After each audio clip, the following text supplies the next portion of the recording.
ജ്ഞാനപ്പാന ശ്ലോകം 12 ജീവഗതി.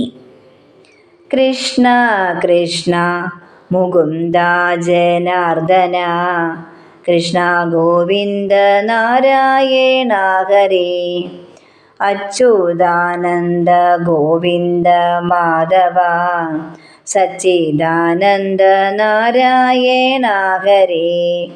നരകത്തിൽ കിടക്കുന്ന ജീവൻ പോയി ദുരിതങ്ങളൊടുങ്ങി മനസ്സിൻ്റെ പരിപാകവും വന്നു ക്രമത്താലേ നരജാതിയിൽ വന്നു പിറന്നിട്ടു സുഹൃതം ചെയ്തു മേൽപോട്ടു പോയവർ സ്വർഗത്തിങ്കലിരുന്നു സുഖിക്കുന്നു. സുഹൃതങ്ങളും ഒക്കെയൊടുങ്ങുമ്പോൾ പരിപാകവും എല്ലോളമില്ലവർ പരിചോടങ്ങിരുന്നിട്ടു ഭൂമിയിൽ ജാതരായി ദുരിതം ചെയ്തു ചത്തവർ വന്നൊരു ദുരിതത്തിൻ ഫലമായി പിന്നെ പോയി നരകങ്ങളിൽ വീഴുന്നു. പാപകർമ്മങ്ങൾ ചെയ്തതിൻ്റെ ഫലമായി നരകത്തിൽ കിടന്ന് ദുരിതങ്ങൾ ഒടുങ്ങിക്കഴിഞ്ഞ ജീവൻ പരിപാകം പക്വത സിദ്ധിക്കുമ്പോൾ മനുഷ്യനായി വന്ന് ജനിക്കുന്നു. മനുഷ്യനായി ജനിക്കുമ്പോൾ ചെയ്യുന്ന സൽക്കർമ്മങ്ങളുടെ ഫലമായി ജീവൻ ഊർധ്വലോകഗതിയാൽ സത്യലോകത്തിൽ ചെന്ന് സുഖിച്ച് വാഴുന്നു.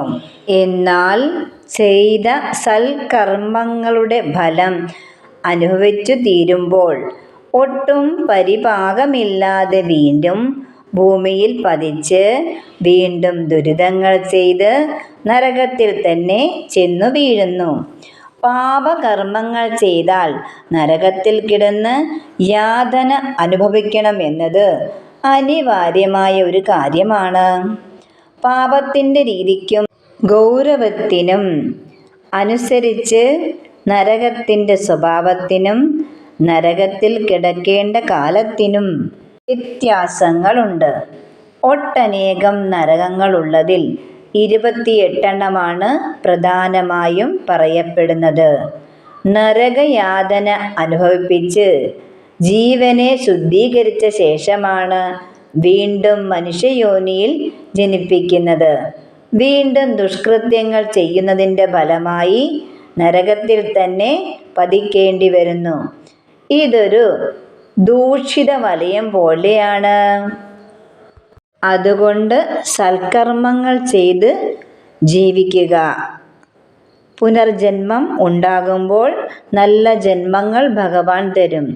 സർവം കൃഷ്ണാർപ്പണമസ്തു. ഹരേ ഗുരുവായൂരപ്പ ശരണം.